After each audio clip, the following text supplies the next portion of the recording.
And splashdown. Crew 9 back on Earth.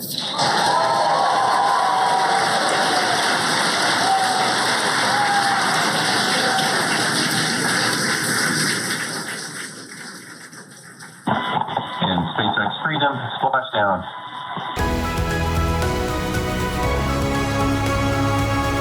Now here's that rocket pod, if that's the right word. Musk floating on the top of the ocean, being prepared to being hauled aboard a ship. You can see, for scale, there's a man on the outside of the pod attending to certain things, a hook, I think. And if you can believe it, I mean, speaking of pods, there's a pod of dolphins that have come to check out what all the fuss is about. Seriously, I mean, what are the odds? You got to look at this. Megan? We can see that recovery vessel slowly but surely closing the distance there between, dolphin cam back again. We can see that the Dragon capsule and the recovery vessel, that distance is closing. I tell you, the whole thing, it feels a little bit like a miracle.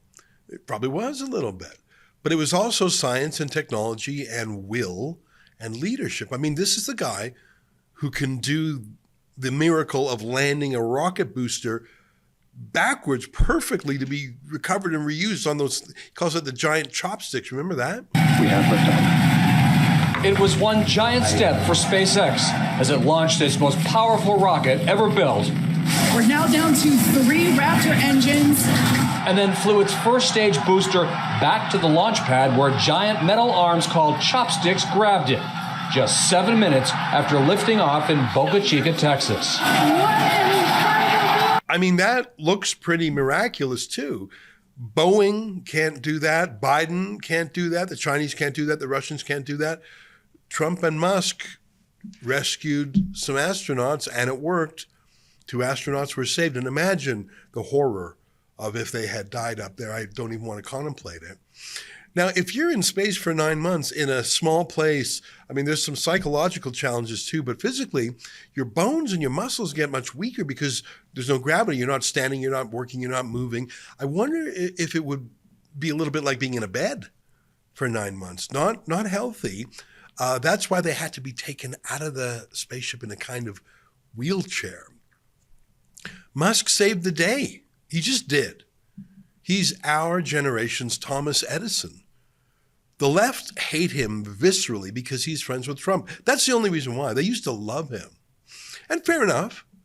But they have announced their new goal to destroy him by destroying his main company, Tesla. Tesla, by the way, is a major employer. I think they have 80,000 jobs in America. Actually, it's the #1 selling make and model of vehicle, and actually the most American content for parts. Like they don't have parts coming in from Mexico or whatever.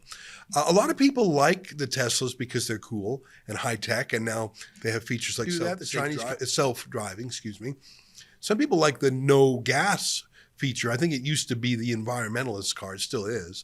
But it's also the main reason Elon Musk is so rich. And that's what enabled to do things like buy Twitter, for example.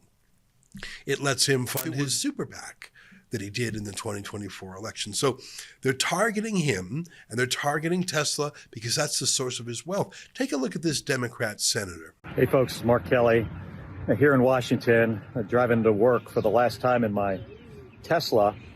When I bought this thing, I didn't think it was going to become a political issue.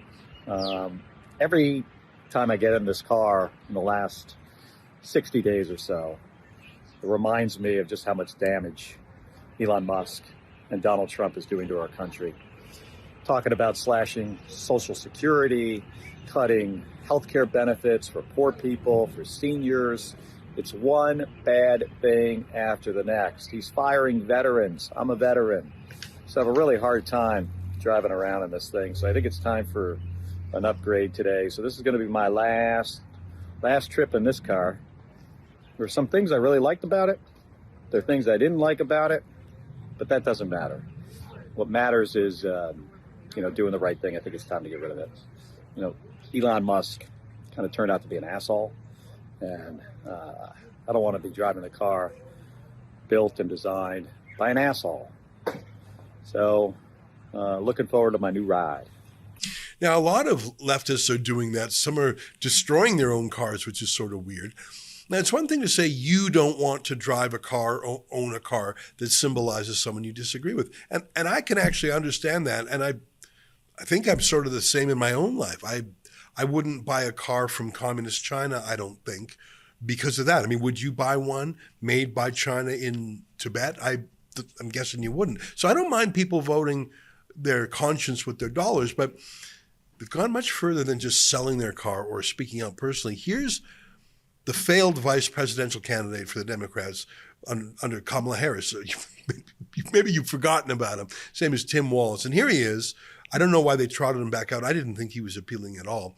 And he's rejoicing in recent stock market troubles for Tesla, the company on the stock market. Take a look. Saying on my phone, I don't know, some of you know this on the iPhone, they've got that little stock app. I added Tesla to it to give me a little boost during the day.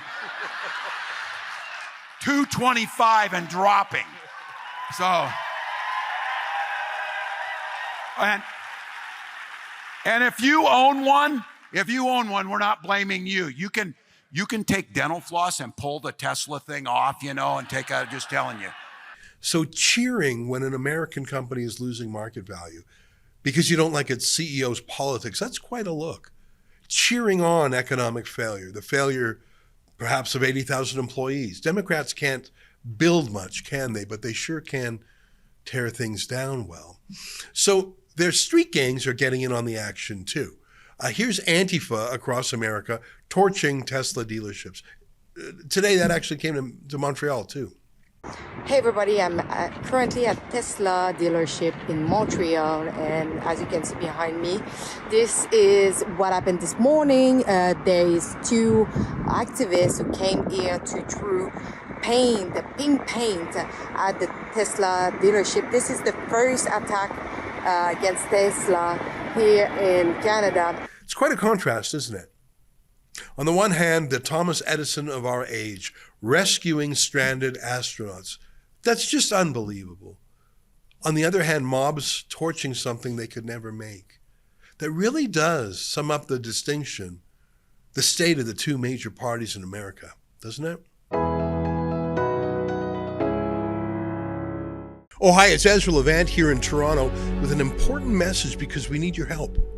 Independent journalism in Canada is under attack. Government censors, big tech deplatformers, and the dying legacy media are all working together to maintain exclusive control on the information you receive.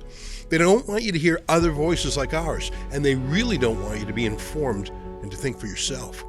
That's why the work we do here at Rebel News is so important. Our on-the-ground reporting, independent news shows, and special content you won't find anywhere else. It's all designed to give you trustworthy information and alternative viewpoints so you can decide for yourself. We don't get government money, and we are not owned by some big global conglomerate. We're funded by people just like you, so please support independent journalism and help us continue our work by subscribing and becoming a Rebel News Plus member today, right here on the page. Go to Rebel News